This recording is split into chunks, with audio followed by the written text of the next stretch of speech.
do though. Well, I appreciate you coming because I know, this is not the first community meeting though, right? Is it? Oh no! So this is actually where we present our plan, our Okay. response plan, All right. what the effect of it being closed is going to do. All right. Here we go. Turning on the mics. And we're on. You're listening to WNHH 103.5 FMLP, New Haven Independent Radio, better known as WNHH. Good evening. This is Michelle Turner. I have the good fortune of hosting this show. And I've got a guest in the studio who, A, can't stay that long because he's got a really big, important thing to do. Mm. But B, we're going to take another side of his professional self and examine that and talk about it a little bit.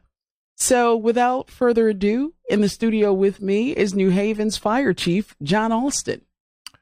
Michelle, thank you so much for the invitation and having me on. And it was a very strange question when you asked, what do you do when you're not a fire chief? And I said, most of the time, I'm a fire chief. That's who I am 24/7. But I do have other interests. I do have other outlets, if you will. I was on Bab's show one time. We found out we had a common interest in photography. Yeah. One thing. Yeah. Reading, writing. A lot of the things that I've learned coming up, not just from learning from my community, learning from my parents and family members and mentors, but I learned that a lot of folks sometimes don't have a mentor. Sometimes they don't have a role model, and they still have that desire to get to the next level. So I work with a group of friends who mentor people, sometimes remotely, sometimes just through email and text messages, and make suggestions for them where they need to be, kind of coach them in terms of their industry, like what they need to read. There's a body of information that's out there. A lot of folks are uncomfortable going back to school. I don't know why, because this is a wonderful time. Yeah. Yeah. But when I was coming up, there wasn't online learning. There was no Right. YouTube. Now you can go on YouTube and you can find out just about anything you want. But rightly or wrongly, the information is available. But sometimes people don't avail themselves of it, or there's so much information, they don't know which way to go. Yeah, it's overwhelming. Mm-hmm. So, although you're making it sound very simple, Mm-hmm. it's really not that simple what you do. Okay. You are basically somebody who, yes, in some ways you serve in mentorship, Mm-hmm. but is it not more about organizational leadership? Sure. So I'll give you an example, and I always use this example. And I've worked with people. And get close to that microphone. I've worked with people who have run very successful companies, high Mm-hmm. volume, high finance. But I've also met some single parents who Mm-hmm. actually know how to manage things a lot better than they do. Mm-hmm. And it was interesting to watch how they approach problems. And so I try to balance that with who the person is, what your strengths, what your weaknesses are, what your communication style is. Very, very important, because if you're not an effective listener and if you're not an effective communicator, then sometimes you may be the smartest person in the room, Mm-hmm. but you've got something to share, you've got something to sell, you've got something to give, but you never make that connection. My mentor, John Maxwell, talks about everyone communicates, but few connect. Mm-hmm. And he talks about it's more important to have connections and rapport as opposed to sometimes the message. So basically building relationship. Mm-hmm. So how'd you get into this? Soft skills. I was always involved in communications. I was always fascinated with nonverbal communication and body language, tone, intonation, inflection, whether there's eye contact, no eye contact. I've always been fascinated with that type of thing. And then as we started to study, we found out that communicated more than the actual words that you said. Mm-hmm. And so learning how to develop those skills takes a little time. It takes commitment, and anyone can learn them. You just have to be committed to learning. You have to be open and receptive to learning it. And once you begin to practice, and I, by no shakes have I mastered those skills. No one ever masters them. You get to a level where you're able to deploy them and execute them so that they become second nature. And once they become second nature, they become your first nature. So is this something that benefits folks more in the business realm or in personal relationships, or can it be used all the way around? I think they can be used all the way around. It's just a matter of application sometimes and a willingness to communicate. Because if you want to communicate with someone and they don't want to communicate with you, there's really not much you can do about that. But if you are willing to exchange that information, if you're willing to listen, learn, exchange, and grow, anyone can move from one level to the next level. But I've noticed that there are always patterns. There are always patterns to that same process of sender, receiver, interference, Very noise. simple. Very Yeah. simple. Yeah. But you're bought in because maybe a person is too close to it or they don't see it. So you're kind of the outsider who separates and kind of breaks it down and says, okay, you need to be an active listener. Sure. You need to be a passive communicator. Correct. And so when you do that, are you doing it individually? Are you doing it group? Are you? You can do both. So what ends up happening, there are exercises that you can do on group dynamics where you can play games. We have this game called the leadership game. And every time that we've played it, revelations come out. Not that anyone has a hidden agenda of sorts. It's just, I didn't know you felt that way. Like you never expressed it. I never picked up on it that you felt that way.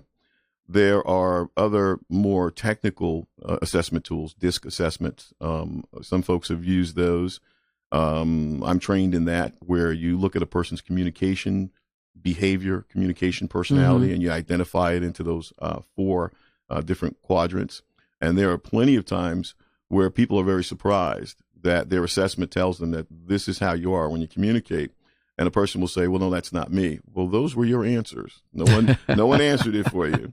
And that's your style, whether you choose to accept it or not. And I've actually found people who did not accept that was their style, but the indicator was that they did not accept that type of technical information. They didn't want the small details. They wanted the broad strokes, if you will.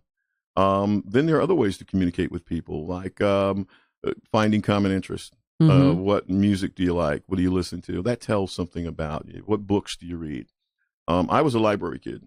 I grew up in the library. The first thing I did when I got to New Haven, after you have a library card? Library card in my back pocket right now, and I frequent all of the libraries because there's something about putting your hands on the book. Audible is great when you're driving, but there's something about spending the time with the book when you get time to get that information. And so part of what we do with the group that I work with, we look at some of the older books of some of the most successful people. Think and Grow Rich by Napoleon Hill.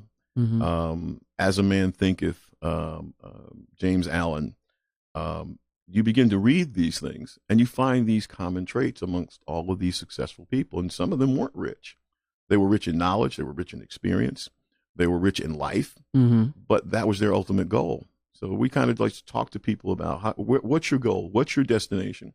Because once you find a destination point, then we can plot a plan for you. But also once you set a destination, we actually know how progressive you've been, how far you've moved from point A to point B. Bob McCormack, resident community journalist, if you will, is asking, did that help you become fire chief? How did it help you move up? Okay. Great question, Bob. Thank you for asking. Well, I was one of those people when I was raised by my parents. My father said, you always have a firm handshake, look someone in the eye. Okay. But we found later that there are some folks who don't look people in the eye. It's not that they're insincere. It's not that they're not making contact. It is just their communication style. As you travel, I've been fortunate to travel all over the world. I was going to say, in some cultures, you don't do that at all. You do not. You do not. It's kind of forbidden. That's correct. And so identifying someone's communication style and making them comfortable. So, Bob, what I've always tried to do is try to at least make sure that I'm approachable. I may not like what you're saying. I may not agree with what you're saying, but I have to be approachable. If I want to make contact, I've got to be approachable and be open, and even be open and honest that I didn't appreciate what you said. Yeah. without getting angry, without judgment, because we live in a world right now where people will just say whatever they want to your face. Yeah. And in both of my professions, I have to be very careful about my responses. I know my limitations. I know who I shave, whose face I shave in the morning. Yeah. I know exactly who I'm talking to and who I am, and I know what my buttons are. And so knowing that, and like I said, having mentors that said, look, if you're going to go on this path, and there were people that identified me as, they say, officer material. I don't want to be an officer. I just wanted to ride a fire truck. That's what I wanted to do. But my mentor said, look, I think there's something else you need to be doing. And as I started to work with them, and communication is the key. Now, so you grew up in what kind of environment? Because you're not from Connecticut. I'm not from Connecticut, Jersey City, home of the honest politician, and two-parent household, two sisters at the time. Now I have a third sister. I was the baby boy in the family. Loving parents, nurturing parents, and a nurturing community. At that time, anyone could chastise you. Yeah. Anyone could correct you. It was a village. It was a village. You could walk in and out of anyone's house. If you were thirsty or hungry, that's what was going to happen. You were going to get fed, but not just that food of sustenance. You got corrected. You got spoken to. But it was known. It was absolutely known. Sometimes not at the time. Later, I found out it was all love. Yeah. Everyone wanted to see you succeed. And there are still communities like that. And there are pockets of that everywhere if you look for them. So part of what we do in a personal development stage and in a group development stage is we identify your strengths and weaknesses. We assist you with communication style, because that's what's critical. But now, when you say that, and it's true, I know that from my undergraduate days and studying that's part of being a good communicator. But how do you convince someone who is not, because it takes a lot of work to make people active listeners. Yep. It takes a lot of work to get people to understand someone's style and how they do things. And some people don't have the realization that they are this way. And in turn, it makes it difficult for people to communicate with them. Sure. So how do you work with that? How do you get folks to kind of see themselves for who they are, so to speak? There's this concept I learned a long time ago. It's called the MARS concept, M-A-R-S, the MARS concept. And it talked about any type of learning environment had to have that. It had to have motivation, association, repetition, and the use of senses. The use of senses. The more you use your senses, the more you would learn and adapt and assimilate information. And when I looked at that, I started to apply it to other areas. So you have a person who wants to be a better communicator, but maybe they're not there.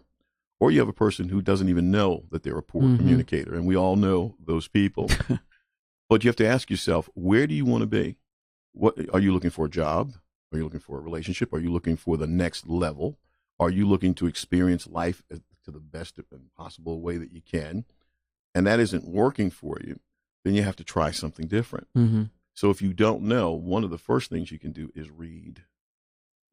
Expand your own knowledge base. The more you read, the more you understand, the more you go through and digest a book, like rip it apart and get the information into you, you start to look at how that author was poised to make their point.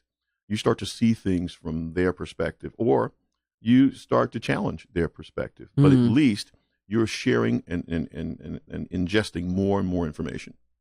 So the more that you do that, you expand your knowledge base, the more you begin to either accept more people, or at the very least, you have a frame of reference. So I may not agree with you, but I know where you're coming from. I understand your struggle. I wasn't part of your struggle, but I understand your struggle because I read about X, Y, and Z. I experienced it in my mind, so I can empathize and sympathize with you to a degree. Because going back to what you said a few moments ago, how now we live in a world where people just say what they want and say it to your face. And, part of this is the social media aspect of people's lives. And so there is a lot of dissension on social media. There is a lot of I won't say it's nonverbal communication. Oh no, it's definitely it's direct. Yeah. direct. Yeah. But in those spaces, I always find that, and I pulled myself back actually, because I found myself having a debate with someone who I probably will never see. We probably won't agree. So what would your advice or approach be to someone who engages in that type of communication? Because for so many people, it's an argument. Sure. You know, Sure. and it's not an argument that will be resolved until you decide that you're going to block this person from your page, Correct. or you stop altogether communicating with this person. Right. So how do you get people in that space to have, and it's hard because there's no rules, right? Sure. Respectable discourse. And and the flip side of that is, how do we get ourselves back to civility? You mean out of civil the abyss? discourse? Yeah, because I think we're in the abyss right now. We are. It is abysmal, I assure you. So there's several different theories, and so believe me, at no point am I an expert on any of this. I'm just sharing what my experiences are. I'm putting that disclaimer out. All right, just so you know. But I've interacted with some folk who understand about fear and love. They understand the energy that's created. So no matter what your background or persuasion is, if you will, I'll use that word, whether you are faith-based, non-faith-based, whether you believe the universe provides everything for you, whatever your, or you believe it's nothing, that this is it, whatever it is, that tends to tailor how you look at the world. That's your worldview. I happen to be a Christian. So for those folks who believe in the universe, I believe in the universe too, but I believe that there was a hand that created it. And that's my belief. So out of that belief system, having that belief system tailors what my communications are. I'm trying to be slower to anger. All right. I'm trying to understand people. I'm trying to give without expecting anything in return. And so if that's my mindset, then even if I disagree with you, then I'm never going to change your mind. So what am I actually exchanging with you on the energy side, on the time side? Well, how much energy am I expending and time am I using that's never going to change that? It's not going to change it when I could be doing something else. And that's a decision that you have to make in those situations.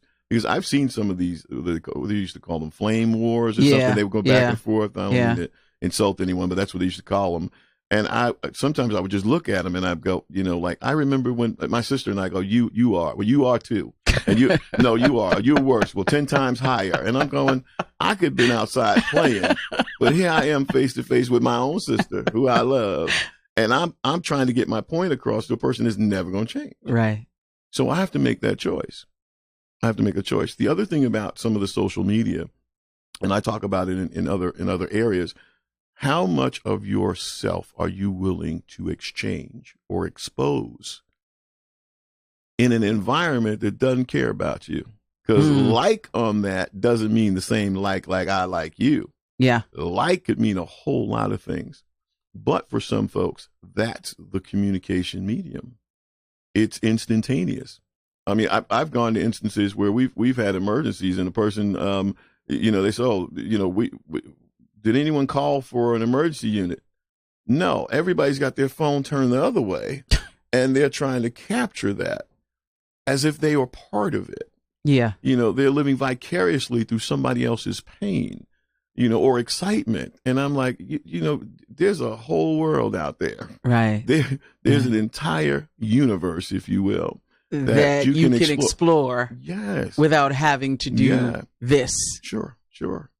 And so that worldview, for me, the worldview is what determines how much energy Mm. and how much time, because I happen to know I don't have all the time in the world. Yeah. And time hasn't changed.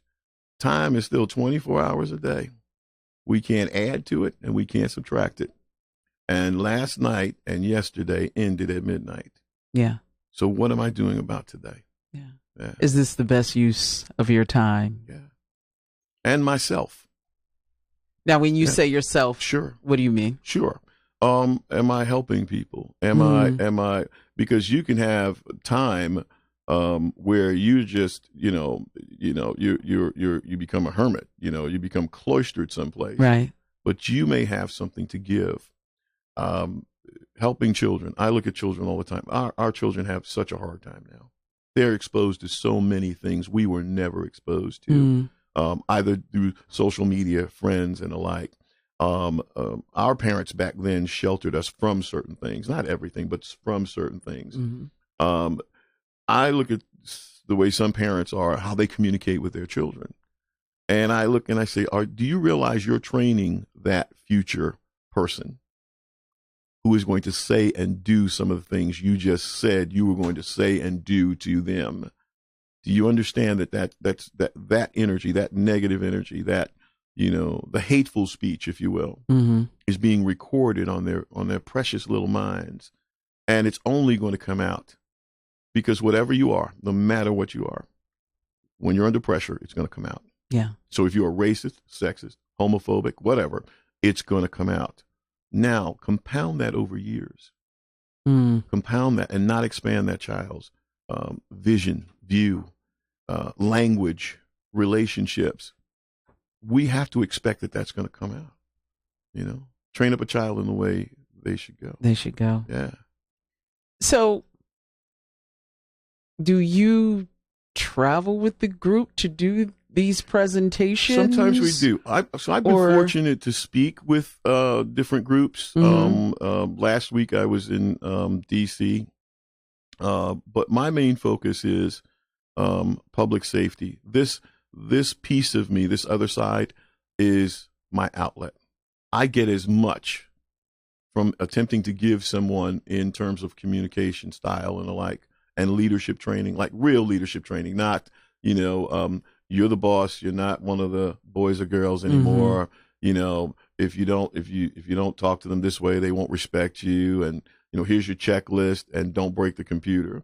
That kind of, or we go away for a weekend and you're climbing a tree or something. Like that's going to change the chip in your head or something. No, I'm talking about valuing people, and adding value to them. Yeah. When you do that, you don't lose it.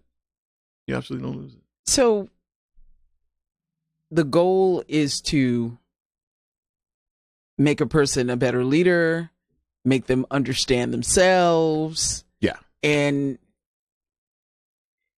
make their communication style better. Correct.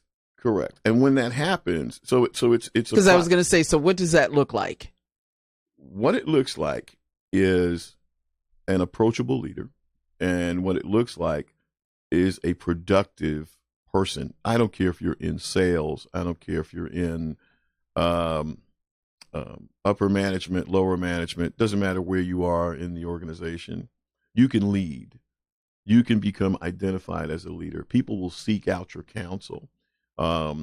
And so when you share that and when you teach, there's certain skills that you can teach. Everyone says, oh, there's a natural born leader. That person's a natural born leader. I do believe that people are born with specific gifts. I really do believe that. But I haven't seen a natural born airline pilot. Like I haven't seen somebody, at 3 years old and you say, hey, I'm going to be a pilot. Yeah. Or that person's going to be a pilot. They go through training. They have a desire. They're motivated. They associate. They learn. They use their senses. We're developing something called the empowerment principles, and it's based on stuff that we've read. Like I said, Think and Grow Rich is probably one of, other than the Bible for me, Think and Grow Rich was probably one of the books that made the most sense to me, because the backdrop is Andrew Carnegie at the time was one of the richest men in the world. And he wanted this young editor, Napoleon Hill, to to do his biography and also to document how successful he was. But Andrew Carnegie knew he also wasn't the most successful person. So he paid this young writer. He says, "I want you to interview all the successful people, and I want you to find their traits, and I want you to document it and bring it back to me." Well, this man worked for almost 20 years. He talked to Wow. everyone: Thomas Edison. He talked to Firestone. He talked to Henry Ford. He talked to so many different people, and each of them had their own take. Some of them talked about faith. Some of them talked about desire. Some of them were very technical and talked about organizational planning. They talked about failures. They talked about their fears, and all is documented in his book that's almost 100 years old.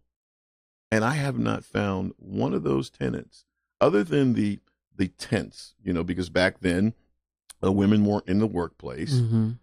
He tells a story about a young colored girl. I mean, so people, when they read it, say, "Oh, that turns me off. I wouldn't read that." But you have to put it in its context. Yeah. And if that bothers you, then you can download it someone rewrote it in the future text, in current text, contemporary text. Yeah, so you can get it that way, yeah. But don't miss the nuggets. In that book, there's something about the organization plan. I use that stuff. And it works. And it works. And it helps you. Yeah. Especially when I think I'm making a misstep. I go back. Yeah. And you really look it over. All right. Lisa McDowell Kelman says, "You're an awesome leader." And Eddie just says hello. Thank you, Eddie. It Lisa. Is 6:24. I'm running. 32. Now, see, you have to come back so we can have a longer conversation. Yes, I will. And we're going to have to map it out, or either I'm going to record you and we'll play it back. I think we might record it, but as a backup. But definitely, I will make sure that there's someone that can cover my 6, if everybody knows what that means. Cover my 6 so I can be here. But I thank you for the invitation. I love to Chief talk Alston, about I this. thank you so much for being here. I know this stuff is tight for you. I know it's a busy day. So I really do appreciate you being here. Thank you. But before we go out, yes, we have just one hot second. I do want to say a shout out to the Celentano family. William Celentano was the chair of the Board of Fire Commissioners, and he passed yesterday. So we spent time planning with the family and speaking with the family today. And please send all happy thoughts, prayers, and positive energy while that family and the fire department goes through our loss. Thank Blessings to that family. Thank you, Chief Alston. Appreciate your time. Be well. You're listening to the show on WNHHLP 103.5 FM LP, broadcasting live from downtown New Haven. We're streaming live on TuneIn Radio and newhavenindependent.org. We're also streaming live video on Facebook Live. Just go to facebook.com/New Haven Independent, or just go to your own Facebook page and look us up. See you next week. Thank you. Thank you, Harry. We're clear? We're clear. Thank you so much for having me. You're welcome. My apologies. I wanted to keep my word to you. Thank you, sir. Appreciate tight. it. All right. Good luck. Be well. Thanks. Be well. I'll see you soon. Oh, wait a minute. Can I take a picture? Yep, I'll send it to you. And I'll put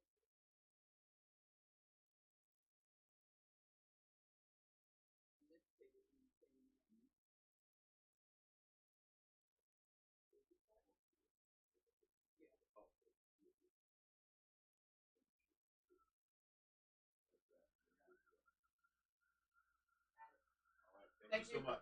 See you soon.